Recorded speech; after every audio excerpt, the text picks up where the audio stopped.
গারো ক্যাপিটালের গারোরা এখনও প্রকৃতি নির্ভর। কখনো জীবিকার জন্য, কখনো বা খাবারের খোঁজে বনবাদারে ওদের নিত্য আসা যাওয়া। বনবাদারের গাছগাছালিগুলোর মধ্যে বাঁশটাই বেশি কাজে লাগে ওদের। মুলি, ডলু, ফারুয়া, মিতিঙ্গা, বাজ্জে, কালিছড়ি সহ নানা প্রজাতির বাঁশ জন্মায় বনবাদারে।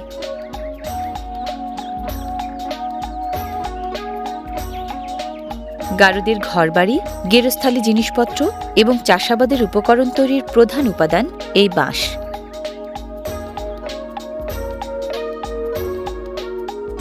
নির্মাণ সামগ্রী হিসেবে শুধু নয়, গারোরা বাঁশকে ব্যবহার করে খাবার হিসেবেও।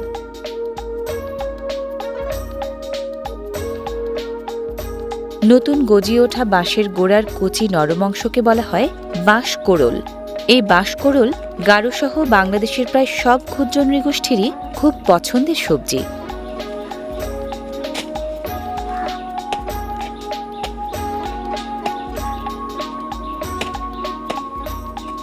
বর্ষার বৃষ্টিতে মাটি নরম হলে গজাতে শুরু করে বাঁশ কোড়ল।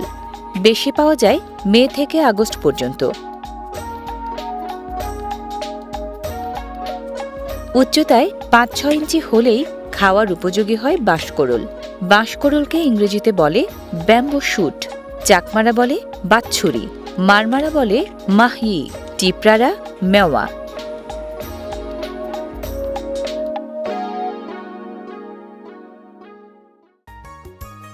বাঁশকোড়ল রান্নার আগে প্রথম কাজ কোড়লের গা থেকে সবুজ রঙের শক্ত বহিরাবরণ ছাড়িয়ে নেয়া।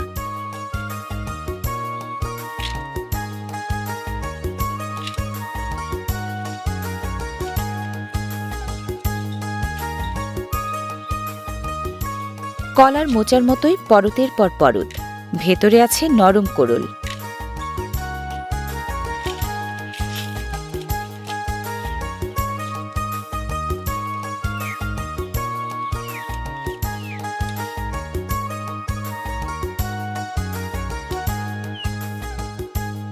গারো ভাষায় এই বাঁশকোড়লের অনেকগুলো নাম।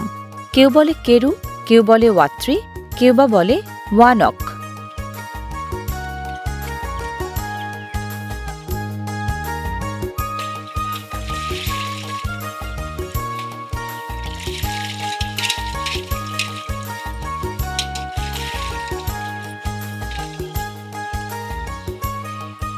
অন্য সব ক্ষুদ্র নৃগোষ্ঠীর মতো গারোরাও খুব পরিচ্ছন্নতা প্রিয়। কাটাকুটি শেষে তাই পরিষ্কার পানিতে ভালোমতো ধোয়া হচ্ছে কোড়ল।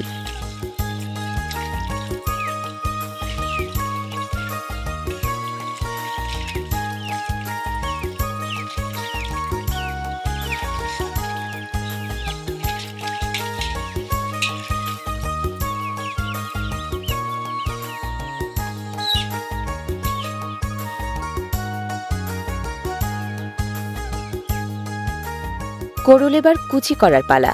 বাঁশকোড়লের কুচিকে গারোরা বলে মিয়া। শুধু বাংলাদেশে নয়, বাঁশকোড়ল আন্তর্জাতিক অঙ্গনেও বেশ জনপ্রিয়। জাপানে এটি তেকেনাকো, মায়ানমারে মায়াহেট, নেপালে থামা, আসামে বাহগাজ, ভিয়েতনামে মাং, ইন্দোনেশিয়ায় রিবাং, চীন ও থাইল্যান্ডে ব্যাম্বো শুট নামে পরিচিত। বাঁশকোড়লে কোলেস্টেরল নেই। এটি শরীর ঠান্ডা করে এবং খাওয়ার রুচি বাড়ায়। শরীর জ্বালা, স্কার্ভি এবং ইউরিনের সমস্যা সমাধানেও বেশ উপকারী।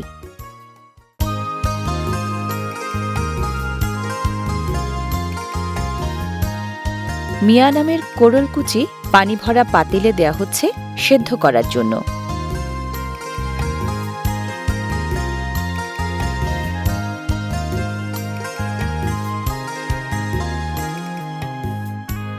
বাঁশকোড়ল সেদ্ধ হতে অন্য সবজির তুলনায় কিছুটা বেশি সময় লাগে।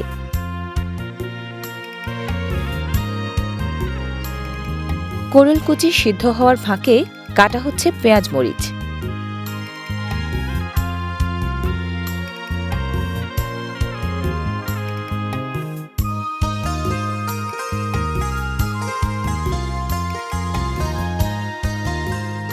পেঁয়াজের কুচি আর কাঁচামরিচের ফালি দেয়া হলো পাতিলে। গারোরা ঝালটা একটু বেশি খায়।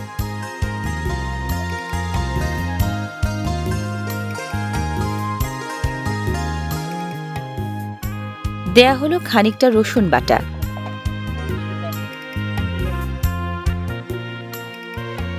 তাড়াতাড়ি সিদ্ধ করার পাশাপাশি ঝোলটাকে ঘন করার জন্য দেয়া হলো খাবার সোডা। এগুলো কাঁচা শিং মাছ, শিংয়ের বদলে অন্য কাঁচা মাছও দেয়া যায়।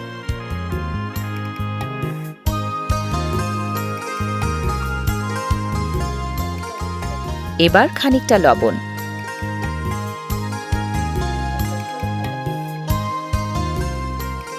পানিতে ধোয়া হচ্ছে পুঁটি মাছের শুটকি।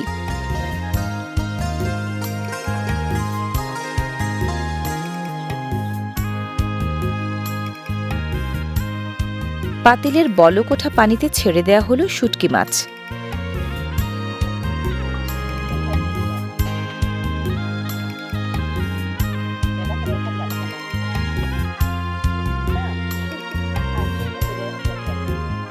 নাড়ুনি দিয়ে নেড়ে ঢাকনা দিয়ে ঢেকে রিংটং নামের চুলায় এবার বেশ খানিকক্ষণের জাল।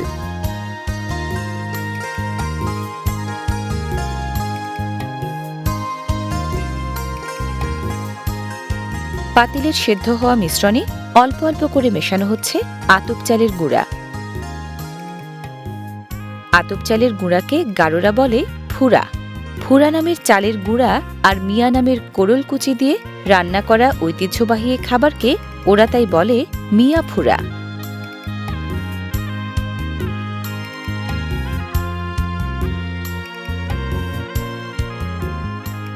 ঢাকনা দিয়ে ঢেকে আবারও খানিকক্ষণের জাল।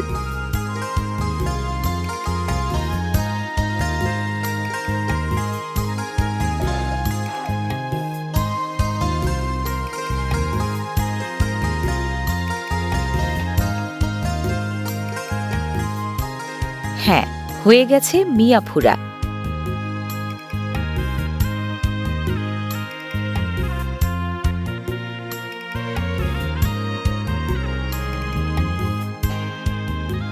সাংবাৎসরিক পূজা পার্বণ উৎসবে রান্না করার পাশাপাশি অতিথিপরায়ণ গারোরা সুস্বাদু এই মিয়া ফুরা দিয়ে অতিথি আপ্যায়নও করে।